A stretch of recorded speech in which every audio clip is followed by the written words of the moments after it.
The other day when I was going through my evening walk, I was reflecting on this whole topic on authenticity. How to become more authentic. And I realized that I actually have come a very long way. So that's why I want to share some insights I got that perhaps could help you as well if you are on this journey on developing authenticity. So why would you want to become more authentic in the first place? In my point of view, it's in full alignment or congruency between be, do and have. When you are inauthentic, there's like an incongruency between be, do and have. You do things that are not really in line with your thinking, your belief system, your values, your truth, your feelings. And these habits or behaviors or actions that you do lead to results, circumstances that are harming you. You attract certain kind of events or people that are constantly destroying your own happiness, your joy, your fulfillment. So when there is alignment or congruency between be, do and have, you can experience, let's say, a deeper sense of inner peace, of joy, satisfaction, fulfillment, abundance in many different forms, financially but also spiritually, emotionally, and so on. So you can actually express yourself in a way that really comes from your deeper inner self. And also you not really have the fear that you might be judged in a way that could harm your self-image. You have very strong and solid self-image. So really, let's talk about this real quick and let's have a look at where this might be coming from and of course what you can do about it, because this also has been a life journey, a life path so far, and developing authenticity and autonomy and deeper intrinsic motivations is also still top of my list to develop. So that's why I want to share a couple of insights with you. So this whole topic of inauthenticity, where this actually might be coming from. When I was about 17 years old, I was about to leave high school and I had absolutely zero idea what to do next. Should I go to college, or actually should I join the military? I wanted to join the Dutch Marine Corps. I saw the freedom it gave, the survival, the travel, the adventure, the fighting perhaps. I think I was already kind of used to that. But I didn't. I was 17 years old and my father convinced me that it would be better to go to college to study something. Because what if you come out of the military? What kind of employer is going to wait for you? Are you going to put parachute jumping on your CV? Nobody's going to wait for that. So it's better to go to college, because then there's a bright future ahead for you. And I have absolutely zero idea what I actually wanted to do. So what I did is I followed someone else. I followed the career path of a friend. He went to college of the Shipping and Transport College in Rotterdam. So it kind of makes sense and it kind of had my interest. So that's what I did. The first year and a half, 2 years, it was okay, but then my motivation really started to kick off. Another thing I did in the meantime, when I was about 20 years old, I turned my part-time job into a self-employed side hustle, side business. I was valeting cars, and that was what I was about to offer to local car dealers and car sellers. And that really gave me a sense of purpose, direction, independence, a new kind of freedom, but also a kind of recognition and approval from my father that really motivated to do more. So I knew, like, okay, if I follow the career path of entrepreneurship, then I would receive more of this approval, recognition, and so forth. So of course I started to develop my self-image, like I gotta be the entrepreneur.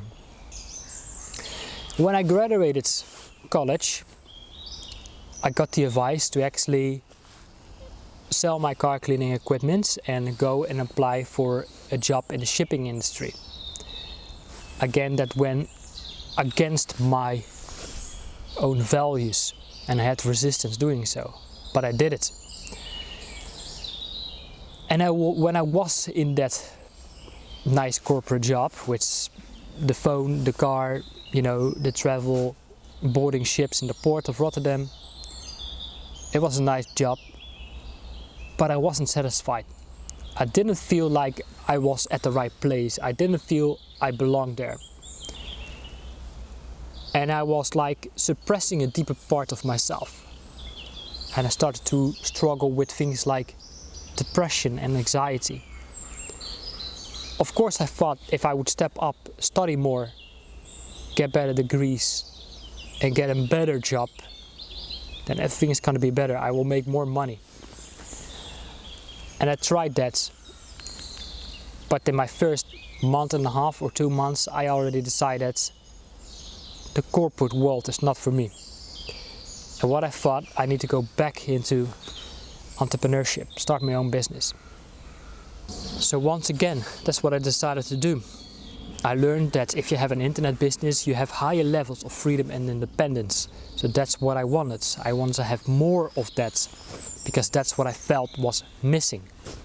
I always felt something is missing, and we get back to that as this is a very important insight.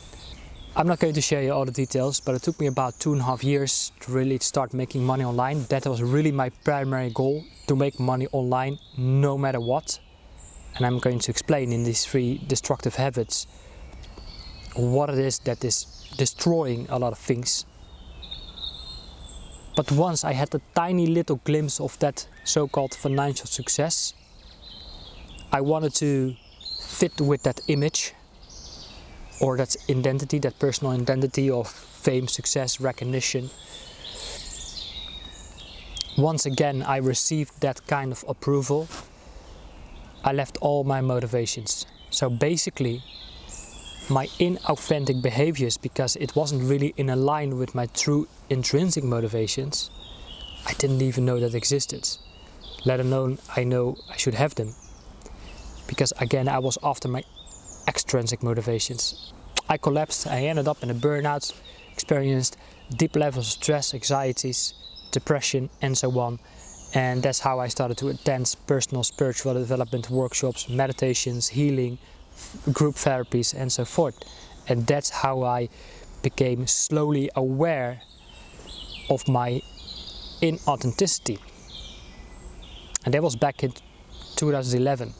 So that's what I'm saying. I've come a very long way. And since then, I've of course experienced some highs, some lows regarding developing authenticity. But of course I had this image I should comply to. I should meet these expectations of meeting that image, that personal identity. But that personal identity, was that really in line with my deeper sense of self, my essence? This is something I've been starting to explore since the last, well, almost a decade now. And I wonder, okay, so what is it really that gives me joy and satisfaction from just doing that thing in this very moment? But then there are aspects from that image, from that personal identity I have created in order to cope with something, in order to meet an expectations. Part of that image is sometimes interfering. It's interfering with this deeper state of myself, my inner being, of being a creative individual. And then, of course, it interferes and it starts to doubt and question itself. It's producing all kinds of fears like, wait a minute, but what if? What if you follow these breadcrumbs of your joy and satisfaction and fulfillment, but you cannot make a living out of that? You cannot support yourself doing that. You cannot meet this relationship you were always after. You cannot do this, or you cannot do that, and so forth and so forth. I'm sure you got the doubts as well for yourself. So again, you know, as you can see, there are levels of incongruency between your be, your do and your have. You can chase things, but are they in a line with your actions and how that makes you feel? And that's what you think and you believe you must do. Is it in a line with your habits, your actions, that leads to your circumstances, events and manifestations? So let's talk about these three things, these three kind of behaviors that is leading to this self-sabotaging behaviors. I think first of all we must understand where inauthenticity is actually coming from. What are the deeper roots that caused this kind of behaviors? I think when there was a level of neglect in early life, during childhood, emotional neglect or abuse, emotional abuse, certain things of your inner being were never met. This will lead to, let's say, a black hole in your soul.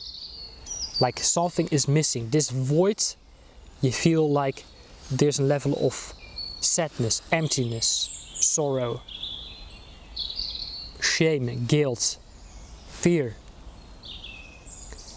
And this hole in your soul, it's so painful. You must do whatever it takes to cover it up. It's like a balloon, an air balloon. You must push it under the water as deep as possible. Well, we all know eventually that balloon will pop to the surface. That's what we like to call the apocalypse. The unseen truth popping to the surface. That's what's happening for many of us right now. But we must do whatever it takes to suppress that part. We therefore must build up walls. Walls of self-image, our identity, our perfect identity. This could actually also lead to narcissism.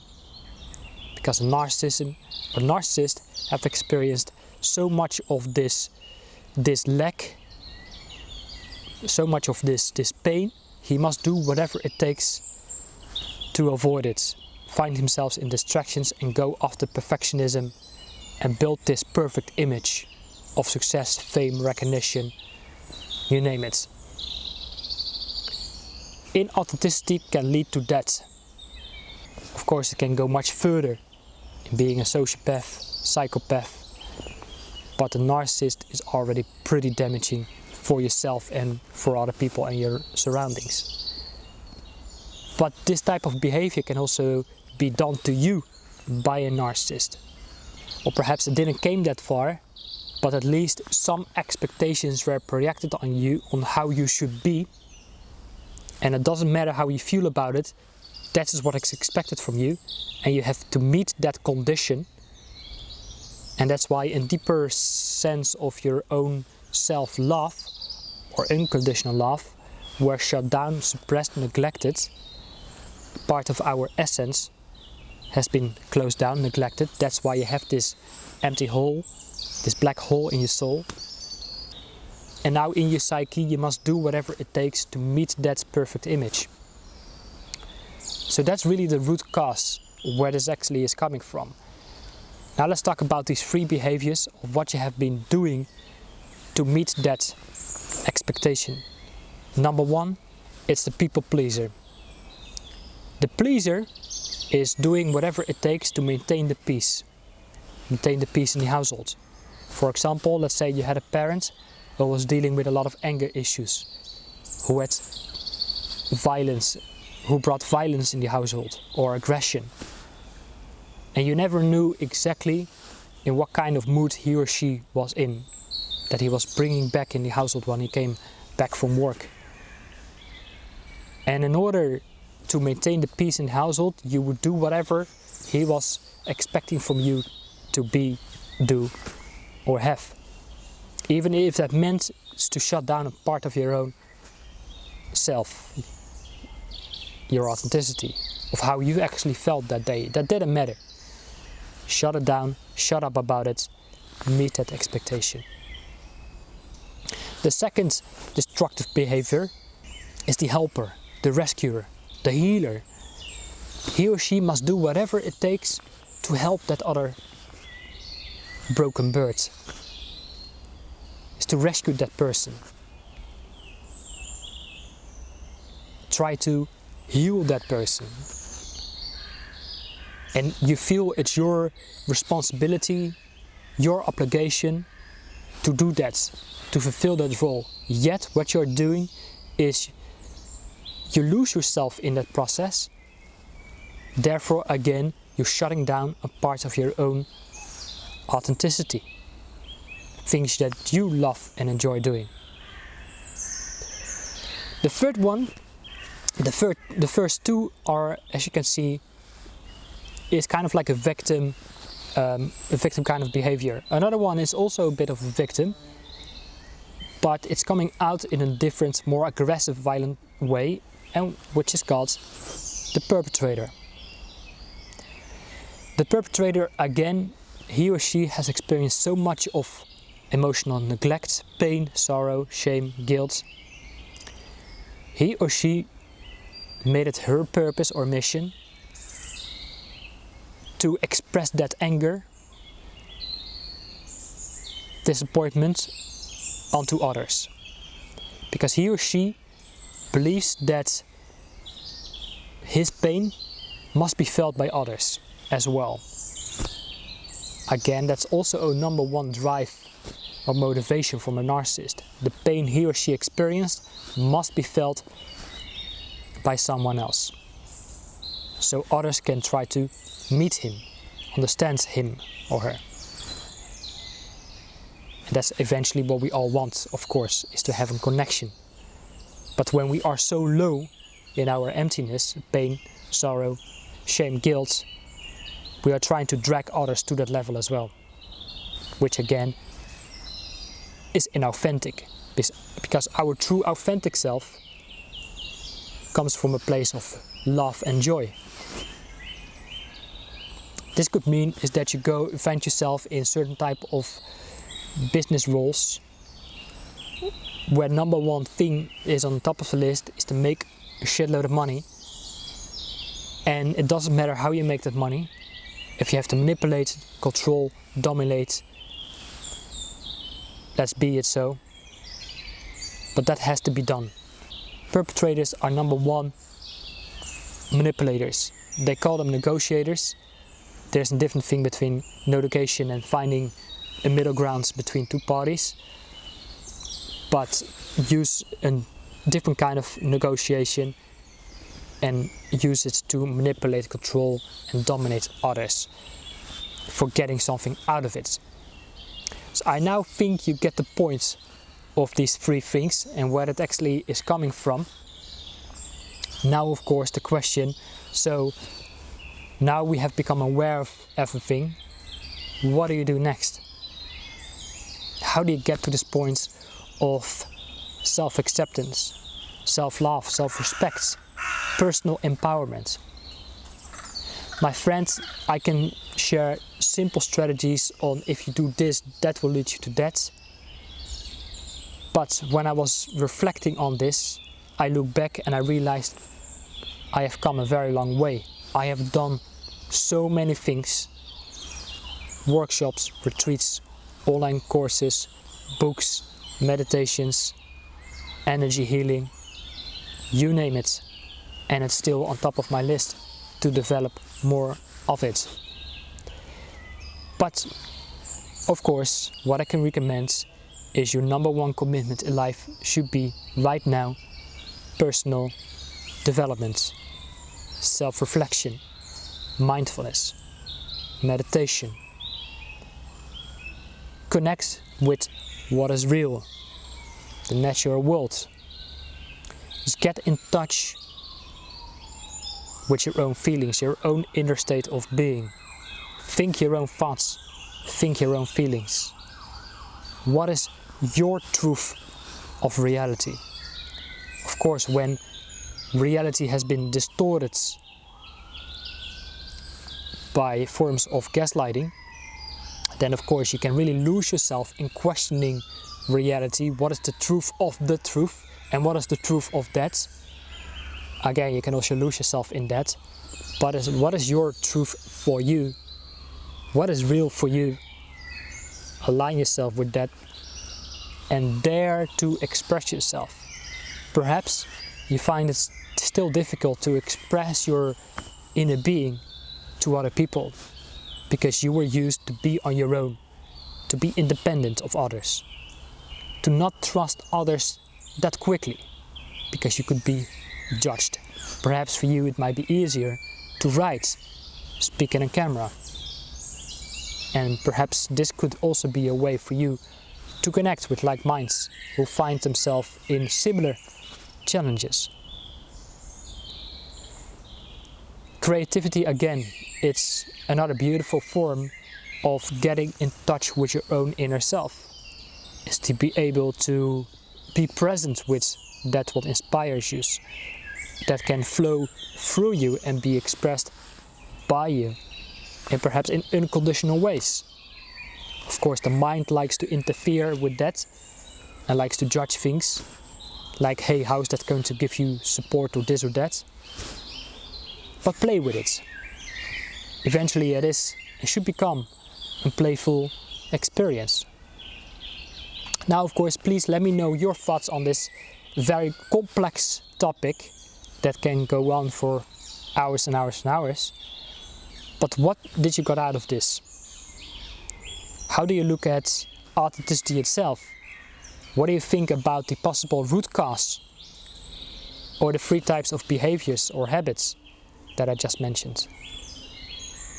And what do you think is it that you should or could do right now in this very moment to develop more authenticity or autonomy or get in touch with your intrinsic motivations? Please let me know. Join the conversation. Feel free to drop a comment below. Also, feel free to subscribe, hit the notification bell if you want to stay up to date to my future releases. I also share content regarding to your relaxation, self-reflection, for your journaling. And if you subscribe to my mailing, I also share some tools with you that can help you on your personal development path. Jean-Paul, I hope that was helpful and I look forward to see you in one of my next videos. Take care for now. Bye bye.